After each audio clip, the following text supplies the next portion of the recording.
Сайн байцгаана хүмүүс ээ. Өнөөдрийн хичээлээр Мартин зургийн аргаар бүтээл хийх даалгавар хийнэ. Өнөөдрийн хичээлд маань улаан өнгийн цаас А4 хэмжээтэй харан өнгийн маркер эсвэл фломастер мөн шингээжтрэх хэрэг болно.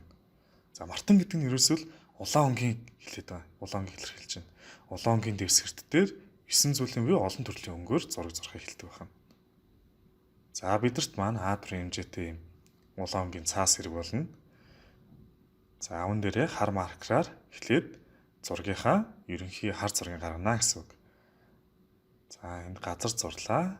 Одоо угалзан уул зурж байна. Угалзан уулыг зурхтаа нэг анхаарах ёстой зүйл бол хитрхи олон ийм угалзарсан ийм үзүр гарах гэдэг хүүхдүүд маань тэг шаардлагагүйгээр 1 2 3 ерөөсөө л 3 ийм угалзарсан хийг гаргахад болно гэсэн. За энэ дээдлэлт нь үйл зурч. За үүлээ бас их тийм гоё угалзарсан байдлаар ингээд зурх хэрэгтэй. Монгол зураг гэдэг бол тэр чигээр яг нь уран яруу зураасталт тэгээд зураасны маш гоё зурлагуудыг ашигладаг одоо зурагдсан зургийг монгол зураг гэж нэрлэдэг байгаа. За багшны доод хэсэгтээ яг нь за нэг сайхан усан хий зурч. Бидний сайн мэддэг хагас номон зураасан тийм үү? За доотлоор нь дахиад нэг төлгөөлсөн байдлаар ингээд зурч.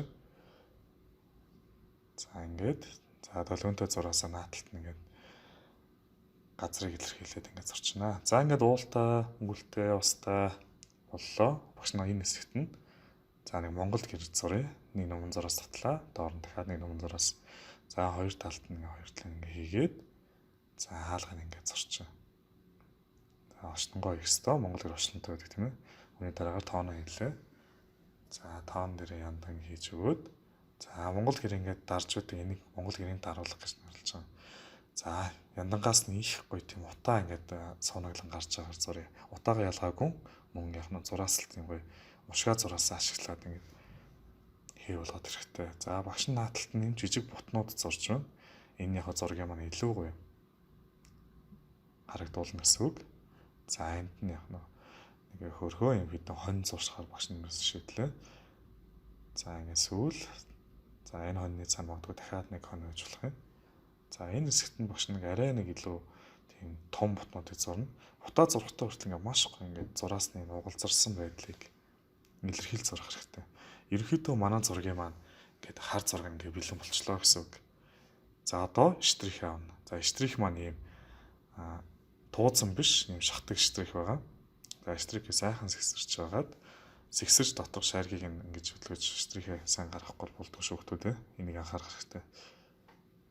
За ингээд эхнээс нь эхлээд яг нь хар зураасныхаа дотор талаар ингээд маш гоё хүрээлээд за ингээд хүрээлээд тэгэхээр хүүхдүүд мас анзаарч байгаа юм маш гоё болж эхэлж шнэ.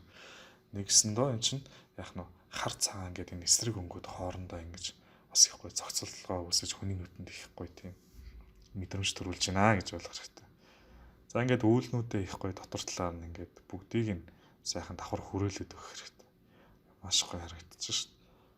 Хүүхдүүд маань Монгол гэрт хэрэг орж үзсэн бол за Монгол гэрийг одоо хийлэхдээ яг энэ аргыг ашигладаг. Өнгийн дагнаас буюу зохицдог өнгүүдийг яг нь хооронд нь ингэж дагнах байдлаар ингэж их гоё хий болгож утсан байдаг. Орж үзээгүй за Монгол гэрт орж үзээгүй хүүхдүүд байвал магадгүй ирээдүйд тийм ээ одоо Монгол гэрт хэрэг орохоор болох юм бол орсон хойноо ч юм уу тийм ээ бас харах хэрэгтэй. За хий угалзан яаж дүрслэгдсэн бэ? Багшийн яриадсан нэр яг ингэж одоо угалзаар тийм ээ дагнаас хэлбэр ингэж хийгээд дүрслэдэг юм байна да гэдэг бас. Хүүхдүүд маань дунд ангид ороод за Монгол зургийн аргатай өшөө илүү танилцсан учраас одоо энэ төхөө дадлага ажил дээр бас ерөнхий ойлголтоо авчих хэрэгтэй. За ингээд уулаад үүлээ тийм ээ. За ингээд цаанаа тэр нэг нарыг их гоё хөрвүүлээд дууслаа. За одоо наа нугаа усаа ингээд нэг сайхан гоё бүгдийг нь бас ингээд дэвштрэх яриа тодруулаад тийм ээ. Ингээд өгөх хэрэгтэй. Тэгэхээр маш гоё харагдаж шүү дээ. Хүүхдүүд маш анзаарч байгаа тийм ээ. За Монгол гэр маань ямар өнгөтэй байдаг вэ? Мэдээж хэрэг цагаан өнгөтэй байдаг. Үүн дээр нэг анхаарах ёстой зүйл байгаа нь юу вэ гэхээр хүүхдүүд маань тэр багш нь одоо тэмдэглэсэн байгаа хар маркераар тэмдэглэсэн хэсгүүдээ ерөөсөө цагаанаар будахгүй байгааг хүүхдүүд маань анзаарч байгааз тэрийг маш сайн анзаарах хэрэгтэй. За тэгээд энэ хаалганы хэсэг, тооны хэсгийг улаанаар нь үлдэнэ. За хонио мөн тодруулаад өгье. Хонио тодруулаад өгөх хэрэгтэй. Ер нь энэ зурган дээр байгаа дүр болгоныгоо их сайхан гоё тодруулаад өгөх юм бол зураг маань өшөө илүү гоё харагдана. За наадлын буруснуудаа бас ингээд их гоё ингээд тэмдэглээд байна. За хүүхдүүд маань бас хитрхи ингээд яг бүр ингээд өөгүй юм хийх гээд их чигэд байдаг. Тэг шаардлагагүй. Яг гоё өөрийнхөө мэдрэмжээр тийм ээ гоё тодруулах. За хүүхдүүд маань харж байгаа хаа маш гоё зураг боллоо шүү. За гэрийн даалгаварт хүүхдүүд маань сурагчийнхаа 50 дугаар удасны за үеийнхээ найзын хийсэн зургийг хараад за өөрсдөө бас их гоё зохиогоод хийгээд үзээрэй. Баяртай хүүхдүүдээ дараагийн хичээлээр уулзцгаая.